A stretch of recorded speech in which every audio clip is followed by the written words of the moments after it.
नहीं नहीं, बिल्कुल इस तरह की बात नहीं है। बेसिकली वो सबसे बड़ी वजह ही उनकी ये है कि बेसिकली वो एक बहुत बड़ी कंट्री है, ठीक है। उनका इकोनॉमी सिस्टम बहुत स्ट्रॉन्ग है, तो उन्होंने आज नहीं तो कल नहीं तो परसों उनको बुलाना ज़रूर था। वो बिल्कुल ऐसी है, लेकिन आप उसको फ्रेम से बाहर नहीं निकाल सकते। पाकिस्तान फ्रेम के अंदर रहना है बिल्कुल ऐसे लेकिन ही है, निकाल फ्रेम नहीं के अंदर सकते। रखना मजबूरी है। इंटरनेशनल पावर जितनी भी हैं उनको उनकी मजबूरी है। एक तो आपके पास एटॉमिक पावर है आप, और दूसरा आप जिस खिते में रह रहे हैं आपके इर्द गिर्द जो माहौल क्रिएट हुआ है, लोगों को ज़रूरत है आपकी। देखिए, वो एक एग्जांपल है ना कि अगर आपके पास एक जो करू पूत होता है ना, जो कमाऊ पूत होता है, आप वो कुछ ना भी कर रहे हो ना, लेकिन आपको उसकी तारीफ़ करनी पड़ती है। आपके पास एटम है, आपके पास फाइटर जेट्स हैं, और आपकी जो टेक्नोलॉजी है as compared to other Islamic countries, क्योंकि इस टाइम जो वॉर है वो ज्यूस वर्सेस मुस्लिम है, तो वहाँ पे आपको ये ग्राउंड जो है वो सेट करने पड़ते हैं कि थोड़ा सा जो ईरानी फोर्सेज हैं उनका मोरल बूस्ट करने के लिए कि आपको बैक किया जाएगा, सारा कुछ किया जाएगा।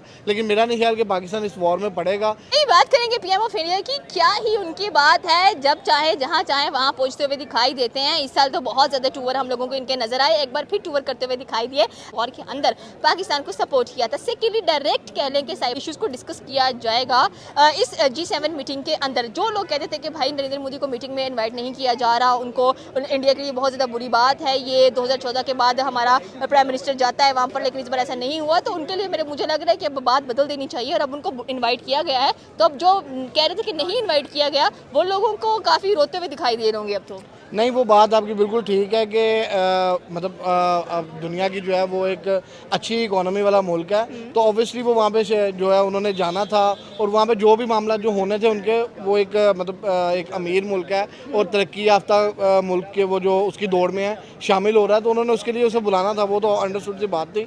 बाकी वो जो मर्ज़ी कर लें, जिधर मर्ज़ी चले जाएँ, जैसे मर्ज़ी कर लें। G7 की बजाय जाके बेशक ट्रम्प के गोटो गिड्डो में बैठ जाएं, जाके होना फिर भी कुछ भी नहीं है। क्यों नहीं हो रहा? मतलब देखिए, हम तो कह रहे थे कि भाई उसके बाद इनकी इकोनॉमी में काफ़ी उतार चढ़ाव आ जाएगा, उनका डिफेंस सिस्टम देख लें भाई। कह लें कि F-35 एंड SU-57 अमेरिका से ख़रीदने वाले हैं, और हम जो कह रहे थे कि हमारे जो चीफ ऑफ आर्मी स्टाफ हैं, जो फील्ड मार्शल हैं, उनको इन्वाइट किया है US ने स्पेशली, वो भी सामने खबरें आ रही है कि इन्वाइट ही नहीं किया गया हुआ। तो फिर उनको तो चले फिर भी इन्वाइट किया जा रहा है जगह के ऊपर। नहीं, बिल्कुल देखिए, इनवाइट किया जा रहा है।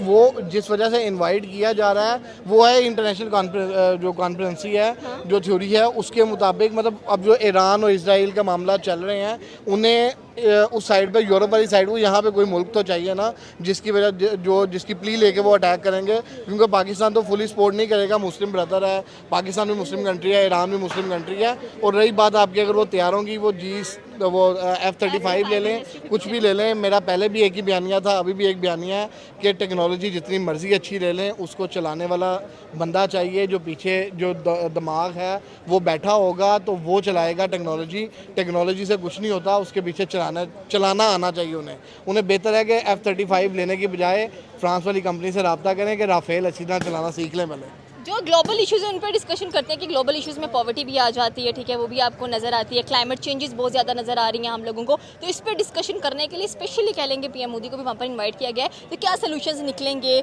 इन चीज़ों के? क्या ग्लोबल वार्मिंग को कंट्रोल करने की कुछ चीज़ें नज़र आएंगी हम लोगों को? यहाँ कह लें कि जो पॉवर्टी है, या जो डिफरेंसेस आ रहे हैं, या जो वॉर्स चल रहे हैं, स्पेशली काफ़ी डिस्टर्बेंस हुआ है। वॉर्स इस साल काफ़ी देखने को मिल रहे हैं हम लोगों को। जहाँ पर वॉर्स चल रहे हैं वहाँ पर क्रिकेट मैचेस भी चल रहे हैं, वहाँ पर कह लें कि different prime ministers, presidents meetings भी करा रहे हैं, हर चीज़ नॉर्मल चल रही है। तो ये साल कैसा लग रहा है आपको? और स्पेशली अगर पाकिस्तान इंडिया की बात की तो पाकिस्तान तो पानी के लिए भी रोता हुआ दिखाई दे रहा है कि भाई पानी खोल दो हमारा, हम जिंदा रहना चाहते हैं। नहीं, ऐसी कोई बात नहीं है। पाकिस्तान पानी के लिए कोई नहीं। पाकिस्तान में जितना पानी मौजूद है ना, वो बहुत ज़्यादा है, क्योंकि इतना पानी है कि हम अपने घर में वॉशरूम बना सकते हैं, ठीक है। तो वो मसला नहीं है पानी का, और पानी वो इशू नहीं है। वो इंटरनेशनली लॉ जो है, वो जो सिंतास मुआहदा है, उसकी अगर वायलेशन होगी तो वो डिफरेंट कंट्रीज जो उसके अंदर इन्वॉल्व हैं वो इसके अंदर आएंगी। लेकिन वो भी वो मसला नहीं है। मसला जो ये है, जो क्लाइमेट चेंज हो रही है और जो बाकी मामला हो रहे हैं, ऑब्वियसली उसको डिस्कस करना है।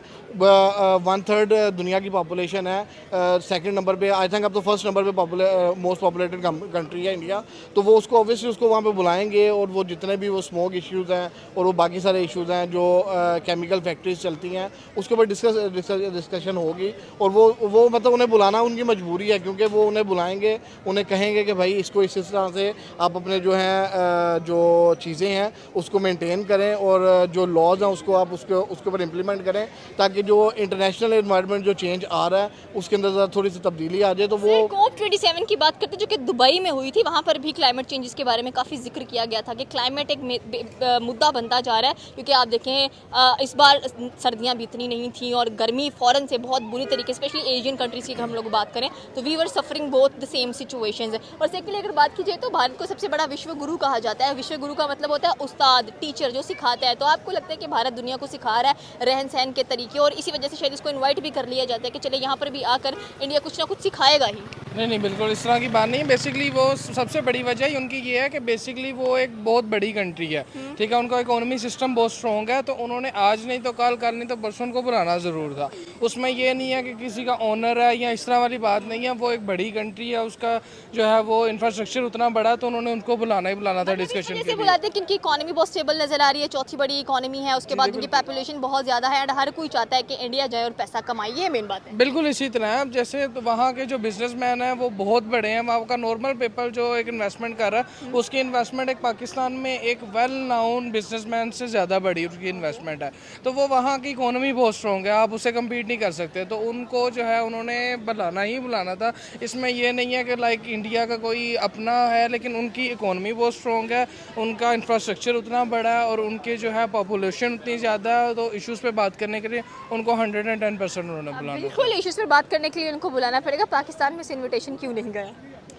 पाकिस्तान डिज़र्व नहीं करता, आई थिंक हार्श बट ये रियलिटी है, डिज़र्व नहीं करता। पाकिस्तान के अपने मामलात को थोड़े से बेहतर हो जाएं, आप इकनॉमिकली इतना स्टेबल हो जाएं, और फिर दूसरा आप अपने जो मामलात हैं इंटरनली, वॉर जोन, एक्सटर्नल, बाकी उस चीज़ों से निकल आएंगे तो इंशाल्लाह पाकिस्तान भी जाएगा। लेकिन अभी करंट सिनेरियो में पाकिस्तान मेरा नहीं ख्याल कि डिज़र्व नहीं करता, नहीं करता। मतलब आपने कहा कि पाकिस्तान डिजर्व नहीं करता, कभी तो डिजर्व करेगा, क्योंकि हमने जिस मीटिंग में भी देखा है हमारे प्राइम मिनिस्टर की फोटो सबसे एंड पे आई होती है। वो बिल्कुल ऐसी है, लेकिन आप उसको फ्रेम से बाहर नहीं निकाल सकते। पाकिस्तान के अंदर रहना है, लेकिन निकाल नहीं सकते। फ्रेम के अंदर रखना मजबूरी है। इंटरनेशनल पावर जितनी भी हैं उनको उनकी मजबूरी है। एक तो आपके पास एटॉमिक पावर है आप, और दूसरा आप जिस खिते में रह रहे हैं आपके इर्द गिर्द जो माहौल क्रिएट हुआ है, लोगों को ज़रूरत है आपकी। आपके पास पोर्ट है, एक दुनिया की दुबई से अच्छी पोर्ट है, जो मैं नाम उसका मिस कर रहा हूँ, गवादर पोर्ट दुबई से अच्छी पोर्ट है। और बाकी आपके मामला बलोचिस्तान है, जहाँ पे मिनरल्स हैं और वो जो मादनियात हैं आपकी,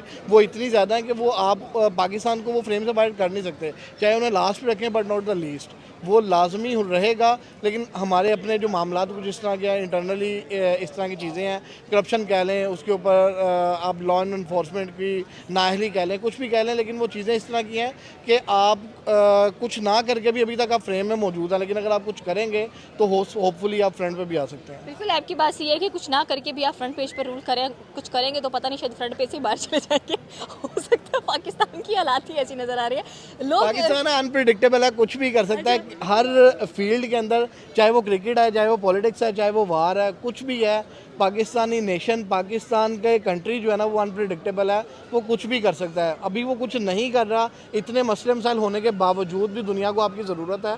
तो अगर आप कुछ करेंगे तो आप एक अच्छा इम्पैक्ट छोड़ के जाएंगे। ईरान ने खेलने के अपने पार्लियामेंट के अंदर पाकिस्तान का शुक्रिया अदा किया है। ये जो जंग चल रही है इसके बारे में क्या कहना चाहते हैं? मेरा नहीं ख्याल कि ईरान का इस तरह से है, क्योंकि पाकिस्तान ने डायरेक्टली कोई भी ईरान के साथ कोई कोलैब नहीं किया। ये एक रूमर्स हैं, या आप उसे AI जनरेटेड कह लें। लेकिन अगर मतलब ये भी सुनने में आ रहा है कि पाकिस्तान न्यूक्लियर अटैक कर देगा इसराइल के ऊपर, और ये वो सब बहुत ऐसी खबरें, मतलब इतनी फेक न्यूज़ हमें क्यों सुनाई दे रही हैं हर तरफ से? पाकिस्तान हर जगह कुछ ना कुछ हो, पाकिस्तान हर जगह। देखें, वो एक एग्जांपल है ना कि अगर आपके पास एक जो करू पूत होता है ना, जो कमाऊ पूत होता है, आप वो कुछ ना भी कर रहे हो ना, लेकिन आपको उसकी तारीफ़ करनी पड़ती है। आपके पास एटम है, आपके पास फाइटर जेट्स हैं, और आपकी जो टेक्नोलॉजी है as compared to other Islamic countries, क्योंकि इस टाइम जो वॉर है वो ज्यूस वर्सेस मुस्लिम है। तो वहाँ पे आपको ये ग्राउंड जो है वो सेट करने पड़ते हैं कि थोड़ा सा जो ईरानी फोर्सेस हैं उनका मोरल बूस्ट बूस्ट करने के लिए कि आपको बैक किया जाएगा, सारा कुछ किया जाएगा, लेकिन मेरा नहीं ख्याल कि पाकिस्तान इस वॉर में पड़ेगा। अगर उसे वो पड़ेगा भी तो फॉर द लास्ट रिजॉर्ट आएगा, वो भी इस वजह से क्योंकि मुस्लिम कंट्री है, नेबरहुड है। लेकिन अगर ज़रूरत पड़ेगी तो पाकिस्तान को ज़रूर जाना चाहिए और वो बनता भी है उसका जाना। मैं यही बात कहने लगी थी कि देखें, जिस तरह से भारत है उसको पता होता है कि भाई मुझे कहाँ पर जाकर अपनी इकोनॉमी को आगे डेवलप करना है, तो वो मीटिंग्स पर जाना प्रेफर करता है कि चले मैं G7 की मीटिंग अटेंड कर लेता हूँ, मैं G20 की मीटिंग अपने मुल्क में करवा लेता हूँ, मैं COP28 में चला जाता हूँ, मैं साइप्रस चला जाता हूँ, मैं वहाँ पर कह लें कि अपने जो रिलेशन हैं उनको डीप करना चाहूँगा। तो हमें भी तो कुछ रिक्वायर्ड है ऐसा कि भाई हमारे भी प्राइम मिनिस्टर वहाँ पर जाएँ और बात करें कि ग्लोबल इशूज़ के ऊपर कि भाई हाँ ये इशूज़ नज़र आ रहे हैं। जैसे मरीम नवाज़ यहाँ पर बहुत काम करवा रही हैं, तो वी होप कि इंटरनेशनली भी मौका मिले कुछ एक्सप्लेन करने का। इन फ्यूचर आप कह सकते हैं कि पाकिस्तानी गवर्नमेंट को या पाकिस्तान के जो रिप्रेजेंटेटिव हैं उनका मौका मिले, लेकिन जो करंट सिनेरियोज है मैंने आपको बताया कि ये चीज़ें तब अच्छी भी तब लगती हैं जब आप इंटरनली इतने स्ट्रॉन्ग हो। अभी आपके मामला जो बेसिक लेवल पे हैं वो इस तरह से पूरे नहीं हो रहे, तो अब मेरा नहीं ख्याल कि आपको बाहर की दुनिया को कंसिडर करेगी भी, और या आप अपने मुल्क में आप कैपेबल भी नहीं है कि आप अपने मुल्क में जो ना वो ये चीज़ें करवा सकें। लेकिन इन फ्यूचर होपफुली कि ऐसी चीज़ें हों कि पाकिस्तान का ग्राफ ऊपर जाए और ये सारी चीज़ें पाकिस्तान के अंदर होती नज़र आएँ। कैपेबिलिटी कब तक आएगी? फॉर एग्जांपल हम वेट कर रहे हैं कि शायद हमारा जो बजट आया उस पर भी काफ़ी ज़्यादा चीज़ें देखने को मिल रही नहीं, हैं। वो बजट तो सिंपल कॉपी पेस्ट बजट था। अगर आप उसका कंपैरिजन करेंगे 2004 या 2005 के बजट से, तो वो आपको 80% चीज़ें जो है वही नज़र आएंगी, चाहे वो प्रॉपर्टी हो, चाहे वो लग्जरी आइटम्स हों या टैक्स के अंदर को मामला हो, वो आपको वही 2004-05 वाला बजट जो है वो कॉपी पेस्ट करके इन्होंने चेप दिया आपको। लेकिन मसला ये है कि बजट से गरीब अवाम को फ़र्क नहीं पड़ता है। गरीब अवाम को चाहिए रोटी, आटा, दालें जो उसको घर तक उसको सस्ती मिल जाएँ, वो भी उन्हें नहीं मिल रही हैं। बिल्कुल, ये थी पाकिस्तानी अवाम की राय कि भाई रोटी, कपड़ा और मकान बेनज़ीर भुट्टो का, उनके डैड का जो जुल्फ़िकार अली भुट्टो का जो नारा था वही आज भी चाहिए है। और जहाँ पर हम रोटी, कपड़ा और मकान के लिए तरसते हैं, वहाँ पर अगर इंडिया की बात की जाए तो G7 मीटिंग के अंदर भाई ग्लोबल इशूज़ की डिस्कशंस की जाएगी, वॉर चल रहे हैं उस पर डिस्कशन की जाएगी, क्लाइमेट चेंज है, बहुत सारी ऐसी चीज़ें हैं जो कि डिस्कशन का मौजू बन सकते हैं G7 मीटिंग के अंदर, कैनेडा के अंदर स्पेशली अगर बात की जाए तो। आपकी क्या राय है नीचे के कमेंट सेक्शन में बता सकते हैं। हमारे चैनल को सब्सक्राइब करना बिल्कुल मत भूलिएगा। तो मिलता है अगली वीडियो में। अल्लाह हाफ़िज़।